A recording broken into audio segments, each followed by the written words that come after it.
Yeah, I guess, well, we just announced this morning in conjunction with GDC that the Corona SDK is now completely free. And what that means is that essentially everything that you were able to get in the Pro subscription tier is now available to everybody. And so, previously, if you wanted to get access to daily builds or in-app purchase or premium graphics features or, Pro tier plugins, you had to pay money. That's now completely free. So that's the really big news, is that we just want to make Corona available to as many developers as possible and take the friction out of just adopting Corona. We just want to remove any reasons why you would not want to use Corona. And so, in addition, I think we still have other paid products like Corona Enterprise and Corona Cards for iOS and Android, but Corona SDK itself will be completely free. So just to be clear, there you're saying that Enterprise and Corona Cards, those are still paid products. Is that what you're saying? That's right. Okay. Okay. Excellent. Yeah, and I would imagine that is the community kind of split as to who uses that? I mean, if you're Enterprise, are you clearly Enterprise, and if you're Pro, you're clearly Pro? How does that break down? Do you know?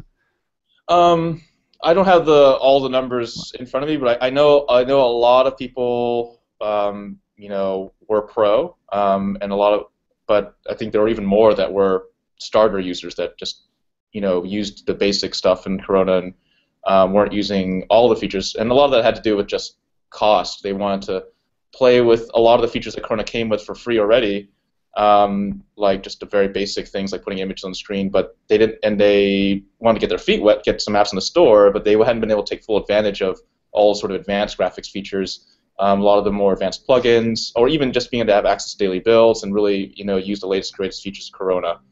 I think in addition, they actually will also now get access to Windows Phone 8 for Corona Cards for free as part of that. So pretty exciting stuff.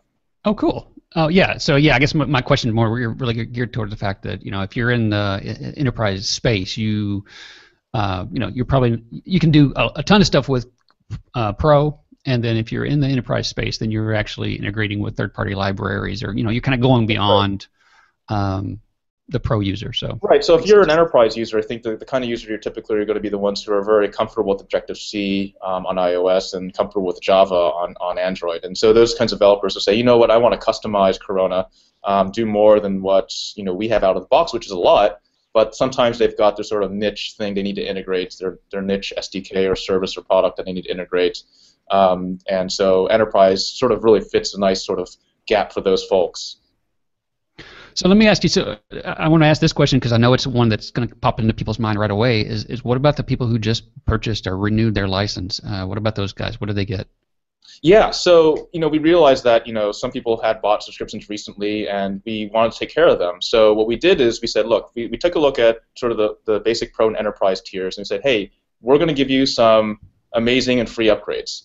So for the current basic customers, we're going to upgrade them to Corona Enterprise, and give them a month-for-month subscription to Enterprise, and in addition, we'll also give them the same amount of time with Corona Cards, iOS, and Android. With Corona SDK Pro customers, we're going to upgrade them to Corona Enterprise as well, but instead we're going to give them 1.5 months for every month they have, and the same for Corona Cards for iOS and Android. And then for enterprise customers, obviously they're still going to continue to be paid customers, but we didn't want them to feel left out. So we said, you know what, we're going to give you Corona Cards iOS and Corona Cards Android licenses 1 month, month for month. And so that way, if they want to be able to explore, and for those enterprise customers, we thought, hey, they're already using native code. Why don't we give them, an additional access to Corona Cards as well? Because I think they'll really be able to take full advantage of that. What about those folks who just say, look, enterprise is definitely not for me, and I just bought a license, and what else you got? Yeah. So what we decided was we said, hey, look, there are people that bought really recently, and they bought in the 2015 calendar year, so January 1st, 2015 or after. We said, there's a chance that some of them won't want these upgrades, and so we said you can request a prorated refund, and all you have to do is email us at refund@coronalabs.com by March 15th, the end of the day in March 15th in the Pacific time, and if you meet those conditions, we'll issue a refund that's prorated. Okay, that seems fair. I mean, I know I've seen a few people who said, hey, I just renewed my subscription to Corona, and so right, that would definitely be a concern. So good.